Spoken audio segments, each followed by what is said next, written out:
Hello and welcome to இதயம் வழங்கும் Venkatesh puts இதயம் தொட்ட சமையல். இதயம் நல்லெண்ணெய், இதயம் கடலெண்ணெய், இது ரெண்டு யூஸ் பண்ணி நம்ம நிறைய டிஷ்ஷஸ் நான் வந்து இந்த ஆயிலை யூஸ் பண்ணி தான் பண்ண போகிறேன். இன்றைக்கி ஒரு புதிய எபிசோட், ஒரு ஈஸி ஸ்நாக் உங்களுக்காக நான் பண்ணி காட்ட போகிறேன். வாரம் 2-3 வீடியோ நம்ம ரிலீஸ் பண்ணுறோம். ஸோ இந்த 2-3 வீடியோவில் நீங்கள் நிறைய விஷயங்கள் கற்றுக்குறீங்க, நிறைய விஷயங்கள் பண்ணி பார்த்துன்னு எனக்கு ஃபோட்டோஸ் அனுப்புகிறீங்க, நிறைய பேர் நிறைய சந்தேகம் கேட்குறீங்க. அதில் காமனாக இருக்கிற சந்தேகம் பார்த்தீங்கன்னா ஆல்ட்ரேஷன் ஆஃப் இன்க்ரீடியன்ஸ். அதாவது நீங்கள் இது நான் யூஸ் பண்ணுறதில்ல, இது யூஸ் பண்ணலாமா, அது யூஸ் பண்ணுறதில்ல, இது யூஸ் பண்ணலாமான்னு சொல்லி நிறைய சந்தேகம் கேட்குறீங்க. ஸோ எனக்கு என்னை பொறுத்த வரைக்கும் அது வந்து என்னால் ஜீர்ணிக்க முடியாத ஒரு விஷயம். அந்த இன்க்ரீடியன்ட் இல்லாமல் நான் வேறு இன்க்ரீடியன்ட் வச்சு பண்ணுறதா இருந்தால் நான் அந்த இன்க்ரீடியன்ட் வச்சு பண்ணியிருப்பேன். நான் இது பண்ணுறது வந்து ஒரு ஒரிஜினல் டிஷ்ஷாக இருக்குன்னா நான் அடாப்ட் பண்ணது, நான் கற்றுக்கிட்டது நான் உங்களுக்கு பண்ணி காட்டுறேன். நீங்கள் அதை ஆல்டர் பண்ணுறதா இருந்தால் நீங்கள் என்கிட்ட கேட்டிங்கன்னா நான் சத்தியமாக எந்த டிஷ்ஷுக்குமே நான் ஆல்டர்னேட் பண்ணவே மாட்டேன்.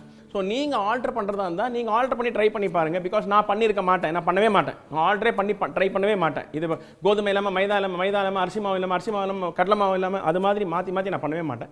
அந்த டிஷ் அதில் பண்ணணும்னா அதை வச்சு தான் நான் பண்ணுவேன்.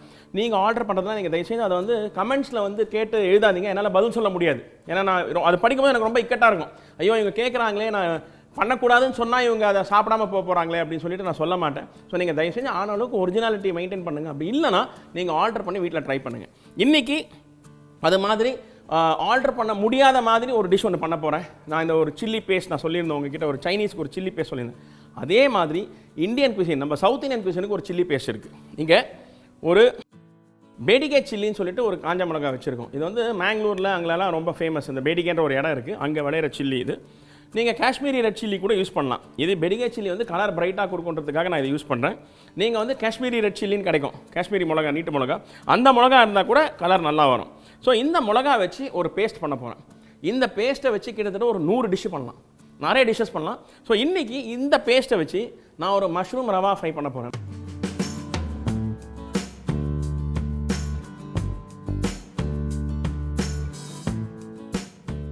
இந்த சில்லி பேஸ்ட் முதல்ல நான் உங்களுக்கு கற்றுக் கொடுத்துறேன் எப்படி பண்ணுறதுன்னு. அடுப்பை பற்ற வச்சு அதில் அந்த மிளகாவை பாயில் பண்ணுறதுக்கு தண்ணி ஒரு 2.5 டம்ளர், ஒரு 500லேருந்து 600 ml தண்ணின்னு வச்சிங்களேன். அந்த தண்ணியை போட்டு அந்த தண்ணி நல்லா பாயில் ஆகட்டும். இந்த சில்லி பேஸ்ட் பண்ணுறதுக்கு வந்து 2 இன்க்ரீடியன்ட் தாங்க. ஒன்று இந்த மிளகா, ஒன்று வினிகர். இந்த மிளகா காரம் கலர் கொடுக்கும், இந்த வினிகர் வந்து புளிப்பு கொடுக்கும். இந்த 2 விஷயம் தான் இந்த பேஸ்ட்டில் இருக்க போது. இந்த பேஸ்ட்டை நீங்கள் பண்ணி வச்சுட்டு மாத கணக்கில் நீங்கள் ஃப்ரிட்ஜில் வச்சுக்கலாம், பிரச்சனையே கிடையாது. ஸோ இந்த பேஸ்ட் பண்ணுறதுக்கு இங்கே தண்ணி சூடாகிட்டு இருக்குது. இந்த சூடான தண்ணியில் நம்ம இந்த மிளகாவை போட்டு நல்லா பாயில் பண்ண போகிறோம். இது பாயில் பண்ணும்போது இது நல்லா சாஃப்டாக வெந்து போகணும். அந்த அளவுக்கு பாயில் பண்ணோம். ஒரு 5 to 7 minutes நல்லா பாயில் பண்ண போகிறோம். அப்போ இது நல்லா சக்குலண்ட்டாக குக் ஆகிடும். அந்த வெந்த அதை வந்து நம்ம ஸ்ட்ரெயின் பண்ணி தண்ணி கம்ப்ளீட்டாக வடிச்செடுத்து அதுக்கப்புறம் அரைக்க போகிறோம். நான் சொல்கிறது எப்படி பண்ணுறது. இப்போ தண்ணி நல்லா பாயில் ஆகிடுச்சு. இந்த பாயில் ஆகிற தண்ணியில் இந்த மிளகாவை போட்டு இது மாதிரி நல்லா அழுத்தி விட்ருங்க.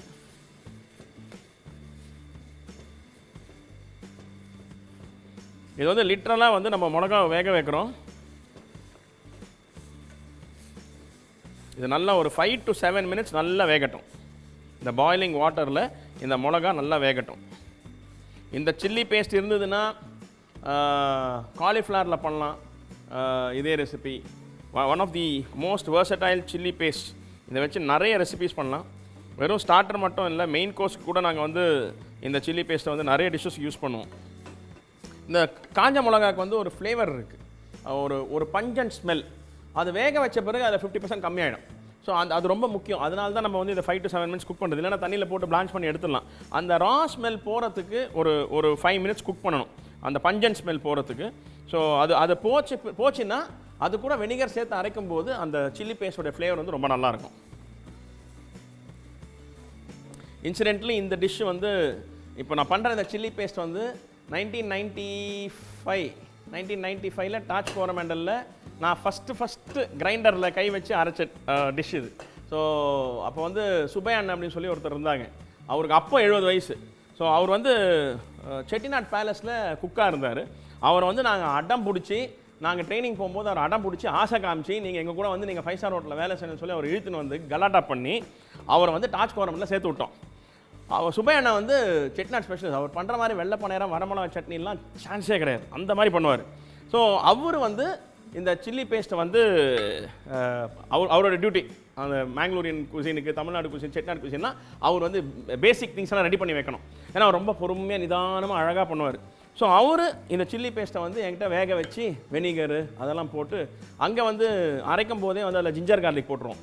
அது நான் திருப்பி தனியாக ஜிஞ்சர் கார்லிக் பேஸ்ட்லாம் போடுறதுக்கு டைம் இருக்கா, நிறைய ஆர்டர் வரும்னு சொல்லிட்டு இந்த பேஸ்ட்லேயே நாங்கள் ஜிஞ்சர் கார்லிக் போட்டு வச்சிரும். ஆனால் அந்த பேஸ்ட் வந்து ஜிஞ்சர் கார்லிக் பேஸ்ட் போட்டு மிக்ஸ் பண்ணி வச்சு அரைச்சோன்னா 3 நாள் கொஞ்சம் ஸ்மெல் வர ஆரம்பிச்சிடும். பட் அங்கே வந்து சீக்கிரமாக வியாபாரம் இருக்கிறனால சீக்கிரமாக காலி ஆகிடும்.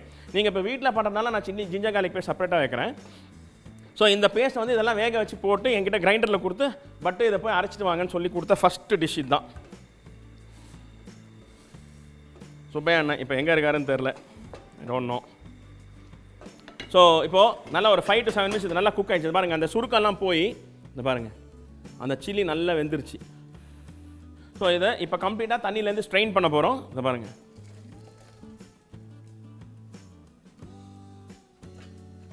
இந்த கம்ப்ளீட்டாக தண்ணி வடிச்சிடணுங்க, தண்ணியே இருக்கக்கூடாது. இதை ஒரு பவுலில் போட்டுங்க.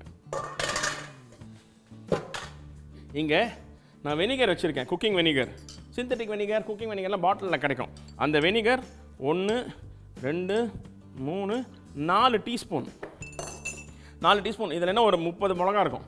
இந்த 30 மிளகா சேர்த்து ஒரு 4லேருந்து 5 டீஸ்பூன் வெனிகர் போட்டு இதை ஒரு ஃபைன் பேஸ்ட்டாக அரைச்சி கொண்டு வர போகிறோம்.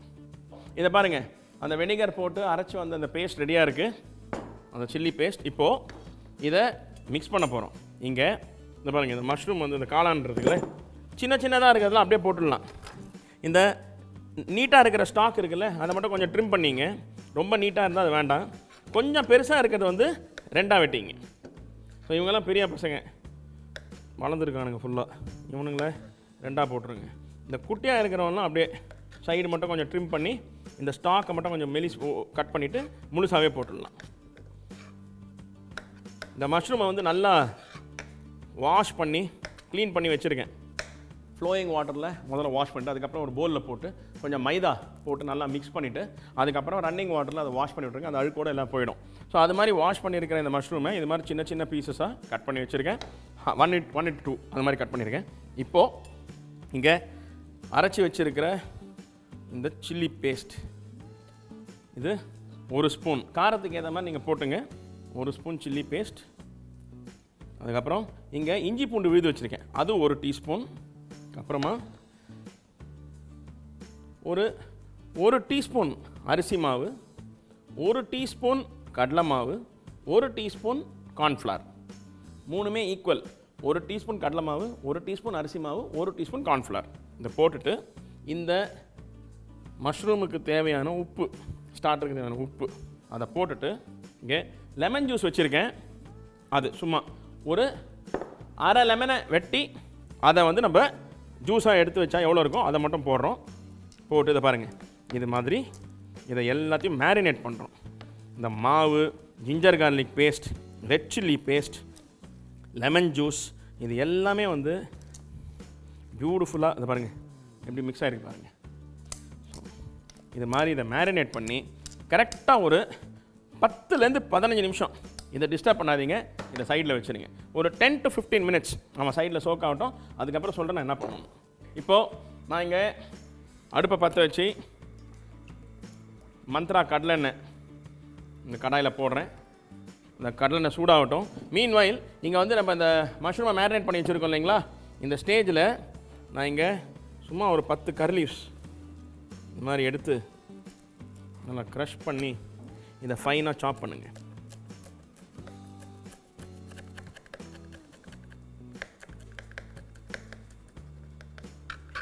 இந்த சாப் பண்ண கருவேப்பிலையும் இந்த மேரினேட் பண்ணியிருக்கிற மஷ்ரூம் மேலே போட்டுருங்க. போட்டுட்டு இதை மிக்ஸ் பண்ணிவிட்டு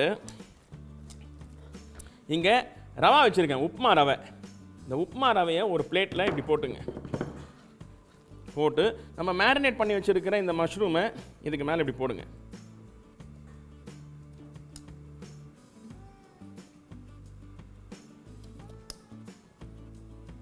இங்கே ஆயில் சூடான உடனே இந்த மஷ்ரூமை இது மாதிரி ரவாவில் டஸ்ட் பண்ணுங்க. டஸ்ட் பண்ணி ஒவ்வொன்றா இது மாதிரி ஆயிலில் போடுங்க.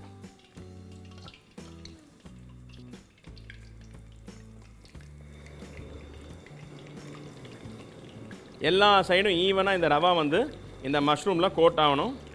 அந்த கோட்டான மஷ்ரூம்ஸை இது மாதிரி ஒவ்வொன்றா ஆயிலில் பொறுமையாக போட்டு கோல்டன் ப்ரௌன் கிறிஸ்பியாக வர வரைக்கும், அந்த ரவை நல்லா கிறிஸ்பியாக வர வரைக்கும் இதை ஃப்ரை பண்ண போகிறோம்.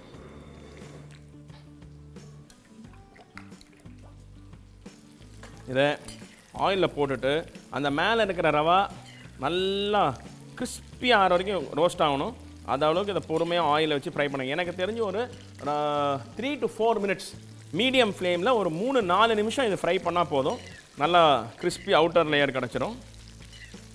அந்த மேரினேட் பண்ண பிறகு ஒரு அரை மணி நேரம் 15 to 20 மினிட்ஸ் கண்டிப்பாக வைங்க. ஏன்னா மஷ்ரூம்குள்ளார நம்ம அந்த சில்லி பேஸ்ட்டில் இருக்கிற வினிகர் ஆகட்டும், நம்ம போட்டிருக்கிற அந்த மாவுங்க, அதெல்லாம் லெமன் ஜூஸ், இதெல்லாம் வந்து நல்லா மேரினேட் ஆகும். ஜிஞ்சர் கார்லிக் பேஸ்ட் இதெல்லாம் இறங்கணும், இல்லைன்னா வெறும் பச்சையாக இருக்கும்.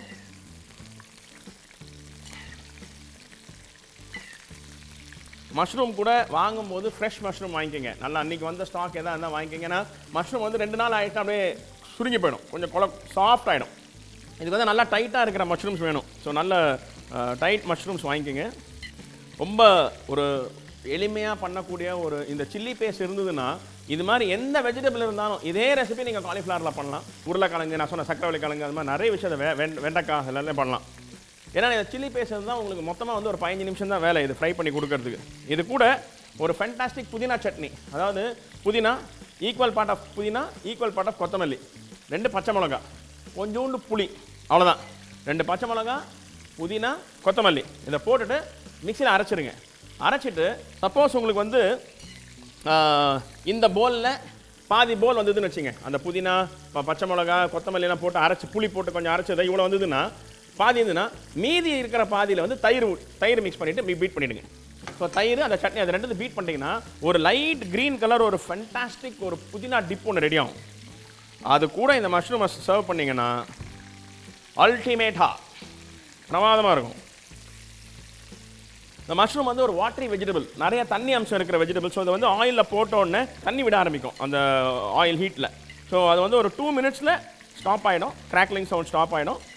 மேலே இருக்கிற லேயர் பாருங்கள், இப்போயே வந்து லைட் ப்ரௌன் கலர் வந்துருச்சு. இன்னும் கொஞ்சம் கலர் வந்தோன்னா ஆயிலேருந்து எடுத்துடலாம்.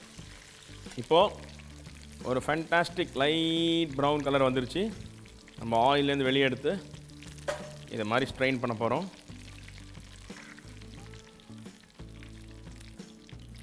வாவ், this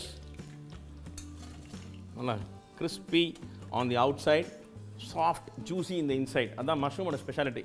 இது வந்து எல்லா வெஜிடபிளும் பண்ணலாம், ஆனால் மஷ்ரூமில் பண்ணுறதுக்கு காரணம் என்னென்னா வெளியில் இருக்கிற லேயர் வந்து அவ்வளோ கிறிஸ்பியாக இருக்கும், உள்ளே இருக்கிற அந்த மஷ்ரூம் வந்து அவ்வளோ ஜூஸியாக குக்காக இந்த சூடில் சாஃப்டாக இருக்கும்.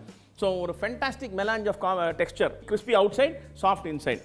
ஸோ ஒரு fantastic mushroom rava fry from the kitchens of Idhayam Thotta சமையல், just for you, Venkatesh Bhat style.